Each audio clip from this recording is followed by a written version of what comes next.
Thank you for that. I sure hope that you feel that way at the end.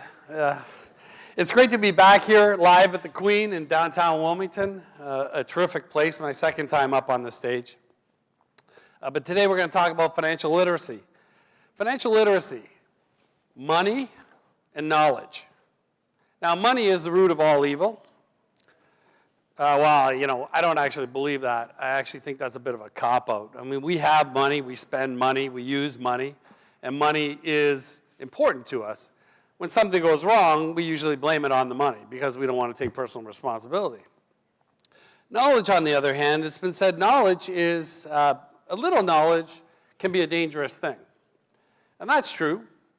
Too little knowledge certainly can lead to bad decisions. So those are the two things I want to try to focus on.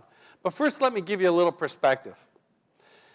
Way back when, I was probably about 7 years old, my dad took me to the bank to open my first savings account.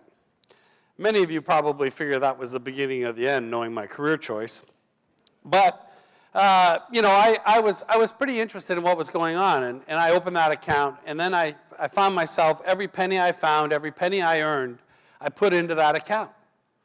And when I needed something, I would take money out to buy it. As my balances grew, I got pretty pumped about new plateaus like $50, $100. I was on the road to financial independence, and I was pretty proud of it. Things went along. I went to college. Things got a little off the rails in terms of the financial independence when I got to college, but I worked hard. I had good jobs. I worked at factories. I worked on construction sites. I pretty much made it through college. Typically, by the end of the year, my parents would have to bail me out a little bit, but for the most part, I was there. Then I got a job. Somewhere around 30 years of age, I found out about this thing called retirement and started saving. And, it was easy. They said, just put some money in, we'll match it, and you'll start on this road. Well, I actually didn't know what retirement was. I hadn't really thought much about it. I was 30 years old. Most of you can probably relate. And here I stand before you today, about 3/4 of the way through my career and about halfway to my retirement savings goal. And why did that happen? Because I didn't have the knowledge. And nobody told me what or why I had to do. So oh, wait a minute, we're going a little too fast here. Hold on, guys. Financial literacy is something I've been involved with pretty much the last 12 years. Most of my volunteer work has been on financial literacy. I worked with some great organizations locally. And it's mostly been dedicated to helping kids and getting kids to have a better understanding of what financial literacy can mean to them. I've worked in classrooms. I've helped raise money. I've worked on these two boards that were dedicated to helping kids get a better understanding of financial literacy.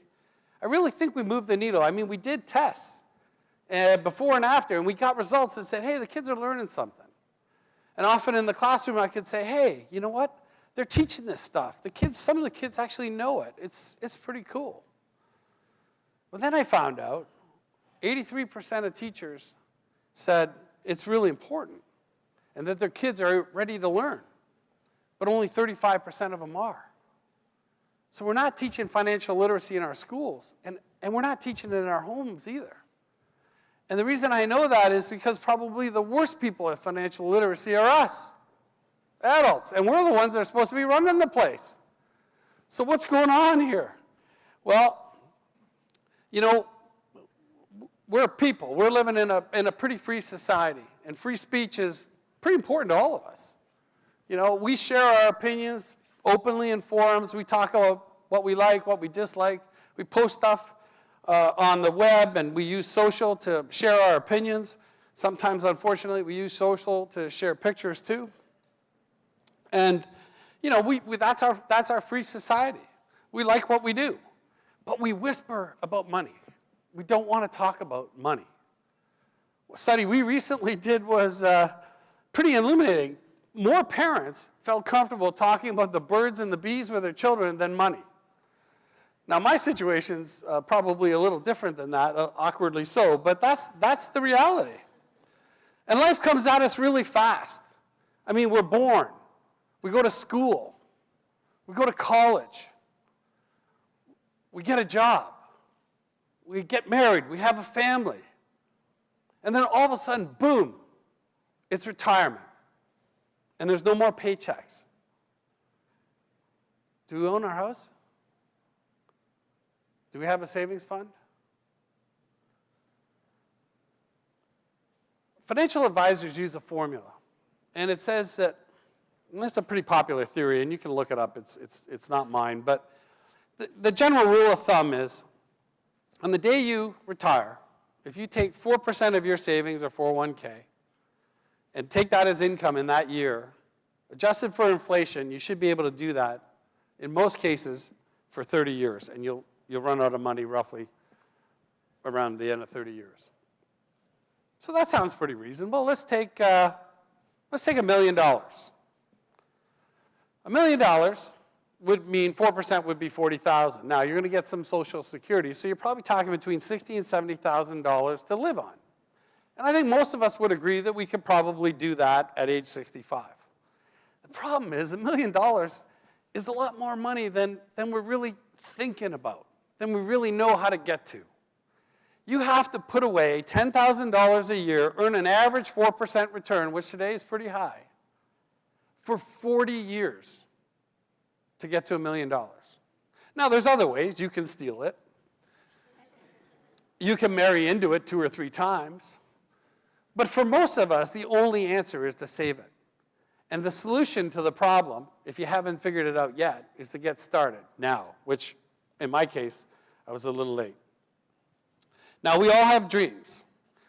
This country was built on dreams. Dreams of happiness, dreams of freedom. And those are the things that sustain us. But how many of us dream of a free lunch? And how many of us dream of a free cell phone? Everything free is not sustainable. We've got to change the program. And the answer is what? What do we do? How do we get started? Well, here's my thinking. We've got to get back into a situation where, okay, this isn't funny, guys. We've got to get back into a situation where we're really getting serious about money. We've got to take it seriously. We've got to improve our ability to teach our kids financial literacy, but also to teach ourselves. If we don't know what's going on, if we're not taking responsibility for the things that are happening in our homes, in our schools, in our community, then we're just as at fault as anybody for the problems that we face. We've got to do this, and we've got to make sure that we're staying focused. Right? We've got to make sure that we're staying focused on the right things. We've got to be focused about how we spend money. It's got to be wiser than what we've done in the past. We've got to be smart. We've got to save money. We've got to create for our country a savings revolution. And that savings revolution has to mean that we become a nation of savers again. America should be the world's banker, not the world's debtor. And that's a position that we have to get back to. And finally, we've got to come together. If we're going to have dreams, if we want it to be a better place, then we've got to do something different than what we're doing today. We've got to work together, put aside the partisanship, and get to a better place. We've got to take action. We need to talk about it. Let's do this. Thank you very much.